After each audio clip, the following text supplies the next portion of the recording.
Well, the 49ers are fully into their offseason, which means there are plenty of roster decisions to be made.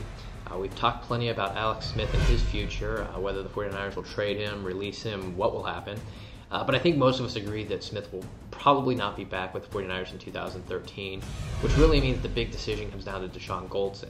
The 49ers free safety is coming off one of his best years as a pro. He was signed to the franchise tender of $6.2 million. If the 49ers elected to keep him under the franchise tag again in 2013, it would cost them $7.45 million. While that's certainly not chump change, that is preventing sort of long-term security that NFL players like to get with the big signing bonuses and that sort of thing. Jim Harbaugh has said that re-signing Goldson is a priority. He said that you reward a guy like that, because if you're not going to reward somebody that produces like that, who are you going to reward? Of course, rewarding a player depends on coming to terms on the financial agreement. Dashon Goldson is incredibly valuable to this defense, but if he has one idea in mind and the 49ers have another idea in mind and they can't find a middle ground, then a deal won't get done.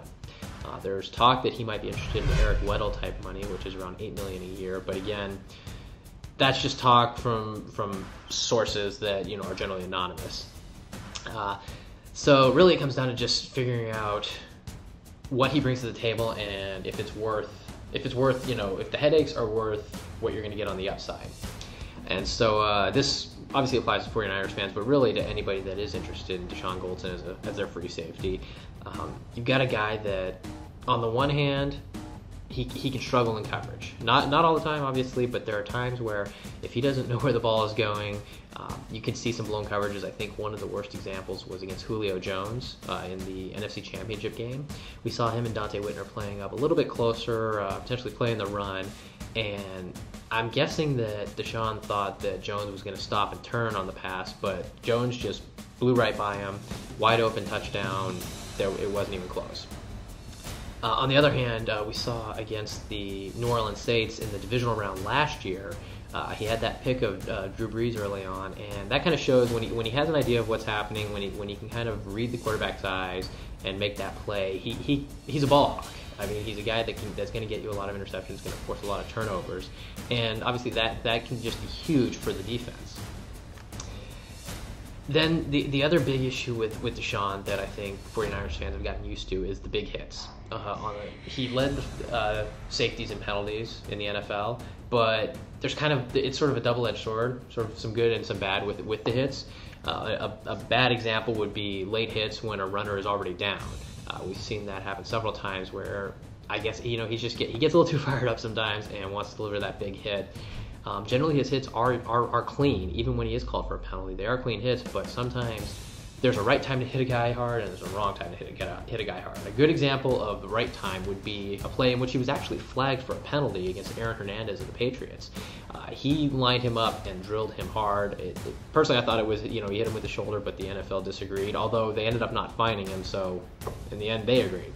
But the reason that was big is that when you get a guy over the middle like that, you get them thinking twice a little later in the game. And against the Patriots, we saw that.